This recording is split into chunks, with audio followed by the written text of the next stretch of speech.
My husband brought home a python without even asking me, saying it's always been his childhood dream, but now it's become my worst nightmare and I'm not sure our marriage will survive. 6 months ago, our corn snake unexpectedly died. My husband, 26 male, and I, 24 female, were both very upset. He was a cute little guy and still very young. My husband has owned several small reptiles during his lifetime, and he told me he was thinking of trying a milk snake this time instead of a corn or a garter. Instead, 2 months after our corn died, he came home with a baby Burmese python. Apparently it's always been his dream to own a Burmese. Not only am I pissed that he got something like that without consulting me, on the upside, where we live they are legal, but I had several reservations that have only grown since we've owned it. I have GAD and that thing triggers my anxiety like no other. When I was doing research about Burmese pythons, I kept reading stories about them killing pets, children, and even their owners. So now I'm freaked out and have barely slept for 4 months. This is made worse by the fact that my husband has no experience with large snakes, and the larger the python grows, the more it shows, and also by us having a cat. The other snakes we've had, our corn snake, and my husband's old garter snake, pose no threat, but now I constantly worry that the python is going to get out and eat her. I've taken to locking the cat in our bedroom at night, which interferes with our sleep since she meows and scratches at the door, and I constantly worry about her when she's home alone. I'll reiterate, this thing is freaking huge. He is already 6 feet long. I'm home more than my husband, so I have to feed it and change its substrates often. I hate doing both so much. Especially now that he's graduated to eating rabbits and pigs. I honestly think that since my husband bought him without consulting me, that caring for it should be his sole job, but I'm not going to let it go hungry or live in its own waste out of pride. I honestly don't think we'll be able to give this snake the best quality of life, which I think is essential for all pets. He's getting too big for the tank he's in, which is his third since we've gotten him, and I don't think we have the room in our house for the enclosure my husband wants to build him. His food is very expensive and eating into our savings, but it's what he needs, so we can't downgrade. The python does not deserve to live in a tiny space and eat inadequate food because my husband wanted one as a kid. At the same time, it's a good possibility it could eat us out of house and home. I don't want kids while we own a python, and these things can live up to 20 years. I don't want to never have children, which I've dreamed of, because of a python. Because of all these reasons, but especially the ones about our cat and its quality of life, I think we should rehome the python, preferably to a wildlife sanctuary or something. I've gently brought all of this up to my husband. How much mental anguish it causes me, how worried I am for our cat, how the snake is unsustainable, and all he's done is tell me to get over it, accuse me of not caring about his happiness, and tell me I'm being prejudiced against animals that aren't cute and cuddly. None of this is true, not even the last accusation. I like his smaller snakes a lot. How can I communicate productively with my husband about this issue? He already loves this snake, and I think that's getting in the way of him seeing reason. Edit. For the snake people, I acknowledge now that our husbandry is probably wrong, proving my point even more. Also, I have been informed that the snake probably wasn't a baby if it's at this size now, so take that into an account. I am not the most knowledgeable about snakes. First update 1 week later. First of all, I have to say thank you for the outpouring of support I got, especially from the reptile enthusiasts who happen to be browsing this sub. You guys are awesome. Now, I just want to say at the beginning, so what everyone wants to hear is heard. The snake is gone and my cat is all right. Here's how it happened.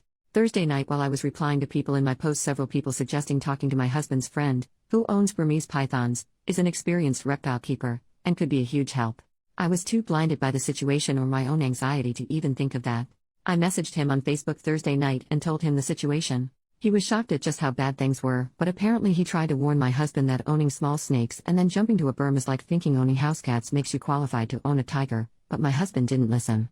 He's been busy going to reptile shows. Dude breeds venomous cobras. He's kind of a badass, so he only saw the snake in person once when we just got it and was immediately disturbed when I told him about the overfeeding, my husband's desire to start it on live food, and the fact that it free roams and is handed alone. He told me he'd come over the next day, Friday, and give my husband a real talking to, as well as do anything he could to help us rehome it. I decided I couldn't live another day in the house like that, and neither could my cat, so Friday morning I moved out to my mother's while my husband was at work. It was a bit sneaky, but I knew that if I tried to leave while he was home he'd try to convince me to stay. I called him on his lunch break though and told him I'd left until the snake was gone. He was very upset, but started accusing me of being so petty as to let a snake wreck our marriage. I had nothing productive to say to that, so I told him I'd talk to him later. Well, my husband's friend was so angry at what he saw of the snake that when he got to the house when my husband was home from work, he gave him the tongue lashing of his life, and told him in plain terms that now that he saw how woefully inadequate we were as big snake keepers, there was no way he was going to let the snake stay at our house. Being yelled at really affected him. When my husband drove over to my mother's to talk to me, he looked like a kicked puppy. He broke down and told me that he loved me, that he was sorry for the hell he put me through, and that it had taken having reason yelled to him by an expert for him to really see what was going on, and that he understood now that the snake could no longer live with us. I know that at that point that the sorrow he felt was due to having his snake taken away, not of real understanding, not yet. So don't worry, he's not completely off the hook. It was cathartic to hear though. His friend contacted a herpetology society he works with regularly and then, a member of that society whose specialty is rehabilitating snakes that irresponsible pet owners get and then mistreat on his ranch. So Snake went yesterday to this guy's ranch, where he'll be fed the right food and go on a diet apparently, and live in a space big enough for him. My husband and I have talked a lot about this and he acknowledged that his fervent desire to fulfill his childhood dream made him careless and selfish, that he wasn't trying to be malicious towards me, but he just wanted the snake so badly he'd do and say anything to keep it. It still seems like, though, that he hasn't learned, which I'm not expecting this early but is still a mite disappointing. He talked yesterday about getting a ball python and I put my foot down. I don't think we should get another snake for a long time. On Sunday I sat him down and asked him to tell me the truth of how he got the python, because walking into a pet shop for a milk snake, and just finding a Burmese was sounding more and more implausible the more I thought about it. He admitted that he arranged to get one with a breeder online while he was telling me he wanted a little snake, meaning he was actively lying to me. This breeder is also a state away, meaning my husband participated in something illegal when he met up with him to get it, since transporting Burmese pythons across state lines is against the Lacey Act. I'm very angry about this. I'm upset about his lies, and I'm upset that he blew me off for months. He admitted he lied just because he knew I'd say no, which shows such an immaturity that almost disgusts me. I'm upset that he broke the law. I'm upset that he only listened to what I told him when it came from someone else. Apparently he's been having a quarter-life crisis that he didn't tell me about, because he feels that he should have accomplished more with his life at 26, he never went to college. I feel sympathy for him with that. But that's no excuse to treat me badly. I moved back home with Kitty last night, but our marriage is in severe jeopardy right now due to the lying and the lack of respect my husband has shown me. But I made vows to stick with him and I don't take those lightly.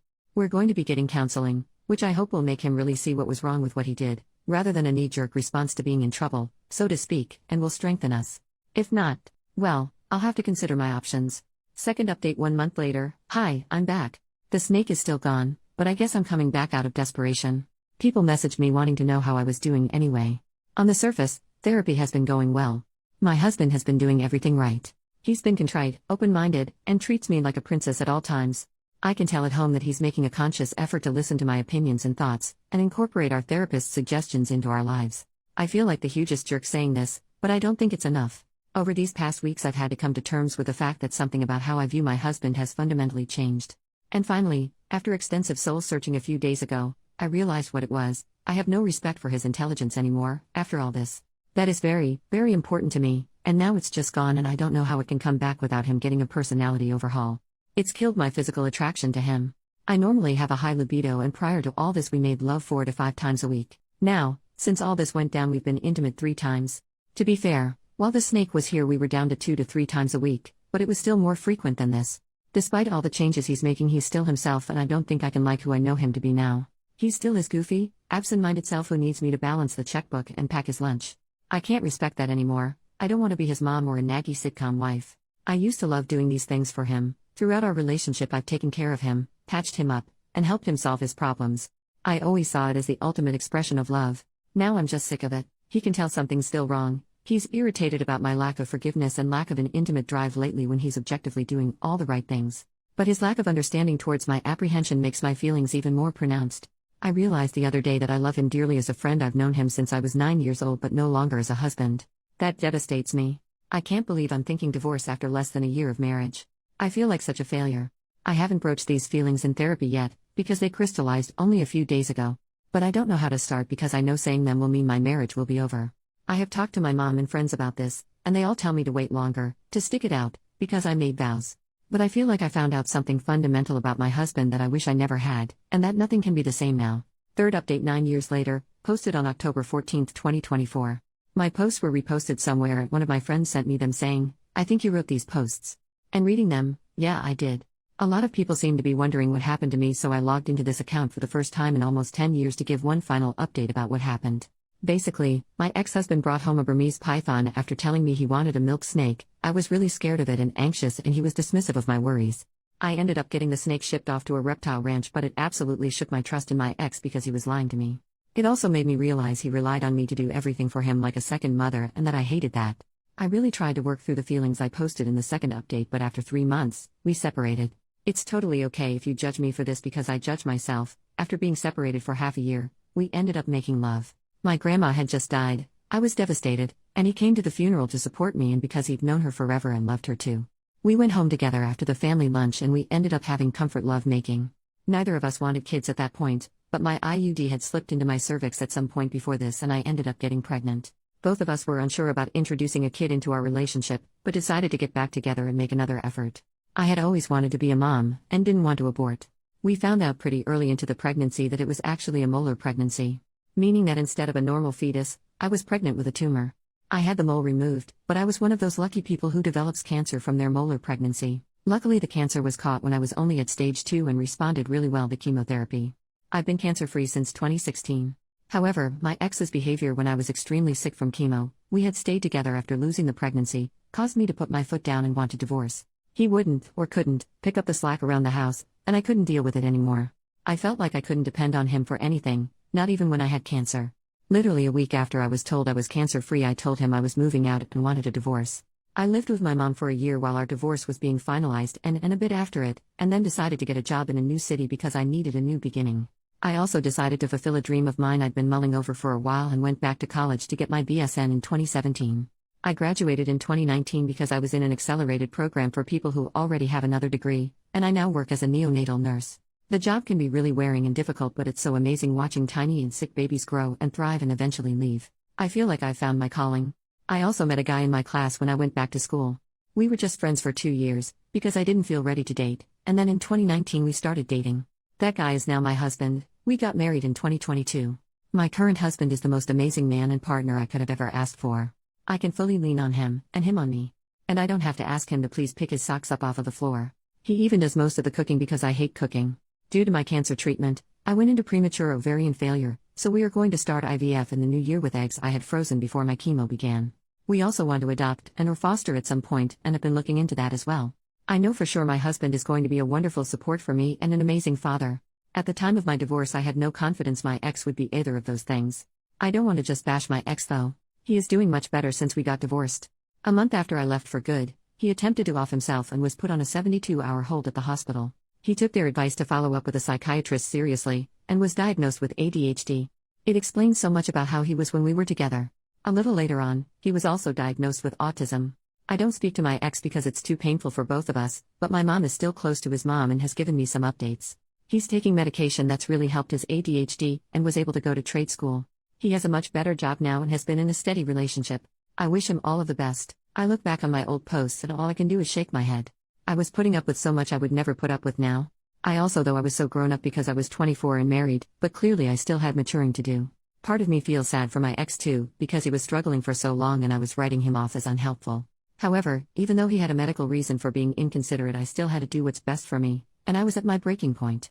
Considering his success, I think we're better off without each other. Oh, and I still talk to my ex's friend the cobra breeder from time to time.